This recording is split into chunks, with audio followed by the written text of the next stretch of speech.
ರಕ್ತ ರಕ್ತ ರಕ್ತ ರಾಜ್ಯವನ್ನೇ ಬೆಚ್ಚಿ ಬೀಳಿಸಿದ ಬೆಂಗಳೂರಿನ ಮಹಾಲಕ್ಷ್ಮಿಯ ಪೀಸ್ ಮರ್ಡರ್ ಸ್ಟೋರಿಗೆ ಟ್ವಿಸ್ಟ್ ಮೇಲೆ ಟ್ವಿಸ್ಟ್ ಸಿಗ್ತಾ ಇದೆ.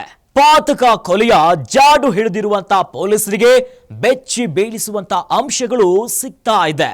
ಇನ್ನು ಕೊಲೆಗಾರನ ಸೈಕೋ ಥಾಟ್ಗೆ ಪೊಲೀಸರೇ ಚಿತ್ತಾಗಿದ್ದಾರೆ. ಆಕೆ ನೇಪಾಳದಿಂದ ಬಂದ ಸುರಸುಂದರಿ, ಬದುಕು ಕಟ್ಟಿಕೊಳ್ಳಲು ಮಾಯಾನಗರಿಗೆ ಬಂದ ಮಹಾಲಕ್ಷ್ಮಿ ಈಗ ಕರ್ಣ ಕಠೋರವಾಗಿ, ಭಯಾನಕವಾಗಿ, ಬೇಭತ್ಸವಾಗಿ, ಭಯಂಕರವಾಗಿ, ಹಿಂಸಾತ್ಮಕವಾಗಿ ಕೊಲೆಯಾಗಿ ಹೋಗಿದ್ದಾಳೆ. ರಾಜಧಾನಿ ಬೆಂಗಳೂರಿನ ವೈಯಾಲಿ ಕಾವಲ್ನಲ್ಲಿ ವಾಸವಿದ್ದ ಮಹಾಲಕ್ಷ್ಮಿ ಕೊಲೆ ಪ್ರಕರಣ ವಿಧಿವಿಜ್ಞಾನ ಪ್ರಯೋಗಾಲಯ ತಜ್ಞರಿಗೆ ತಲೆನೋವಾಗಿ ಪರಿಣಮಿಸಿದೆ. ಕೊಲೆಯಾದ ಮಹಾಲಕ್ಷ್ಮಿ ಮನೆಯನ್ನು ಸಂಪೂರ್ಣವಾಗಿ ಪರಿಶೀಲನೆ ನಡೆಸಿರೋ ಎಫ್ಎಸ್ಎಲ್ ತಜ್ಞರಿಗೆ ರಕ್ತದ ಕಲೆಗಳು ಮತ್ತು ದೇಹ ಕತ್ತರಿಸಿದ ಸ್ಥಳದ ಗುರುತುಗಳು ಪತ್ತೆಯಾಗಿಲ್ಲ. ಕೊಲೆ ಆರೋಪಿ ಯಾವುದೇ ಗುರುತು ಸಿಗದಂತೆ ಮನೆಯನ್ನ ಫುಲ್ ಸ್ವಚ್ಛ ಮಾಡಿ ಓಡಿ ಹೋಗಿದ್ದಾನೆ ಈ ಖತರ್ನಾಕ ಹಂತಕ.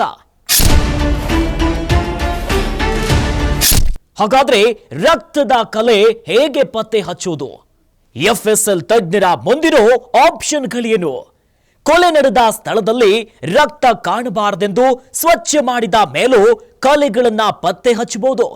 ಎಫ್ಎಸ್ಎಲ್ ತಜ್ಞರು ಲುಮಿನಾಲ್ ಎಂಬ ಕೆಮಿಕಲ್ ಅನ್ನ ಬಳಸಿ ರಕ್ತದ ಕಲೆಗಳನ್ನ ಪತ್ತೆ ಹಚ್ಚುತ್ತಾರೆ. 200 ದಿನಗಳ ಹಿಂದಿನ ರಕ್ತದ ಕಲೆಗಳನ್ನು ಸಹ ಲುಮಿನಾಲ್ ಕೆಮಿಕಲ್ ಬಳಸಿ ಪತ್ತೆ ಹಚ್ಚಬಹುದು.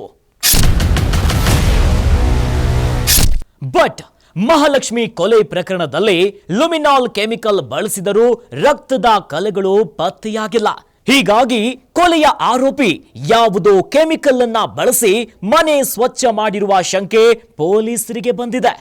ಇನ್ನು ಆರೋಪಿ ಮಹಾಲಕ್ಷ್ಮಿಯನ್ನ ಕೊಲೆ ಮಾಡಲು ಪಕ್ಕಾ ಪ್ಲಾನ್ ಅನ್ನ ಮಾಡಿದ್ದಾನೆ. ಕೊಲೆ ಮಾಡಿದ ಬಳಿಕ ಸಾಕ್ಷ್ಯ ನಾಶ ಹೇಗೆ ಮಾಡಬೇಕು ಎಂಬುದನ್ನು ಮುಂಚೆಯೇ ಅಧ್ಯಯನ ಮಾಡಿದ್ದಾನೆ ಎಂಬ ಶಂಕೆ ತನಿಖಾ ಅಧಿಕಾರಿಗಳಿಗೆ ವ್ಯಕ್ತವಾಗಿದೆ. ಮಹಾಲಕ್ಷ್ಮಿಯ ಮನೆಯಲ್ಲೇ ಆಕೆಯ ಮೊಬೈಲ್ ಪತ್ತೆಯಾಗಿದೆ.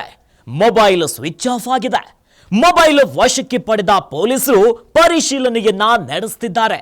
ಇದರಲ್ಲಿ ಏನಾದರೂ ಮೇಜರ್ ಮಾಹಿತಿ ಸಿಗುತ್ತಾ? Just wait and watch.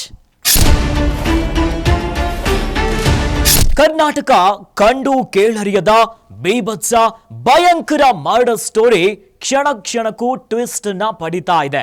ಇನ್ನು ಬೆಂಗಳೂರು ಜನ ಅಂತೂ ಕನಸಿನಲ್ಲೂ ಕೂಡ ಯೋಚನೆ ಮಾಡಿರಲಿಲ್ಲ ಇಂಥ ಒಂದು ಪ್ರಕರಣ. ಈಗ ಅದೇ ಪ್ರಕರಣ ಕನಸಿನಲ್ಲೂ ಕೂಡ ಬೆಂಗಳೂರು ಜನರನ್ನ ಬೆಚ್ಚಿ ಬೀಳಿಸ್ತಾ ಇದೆ.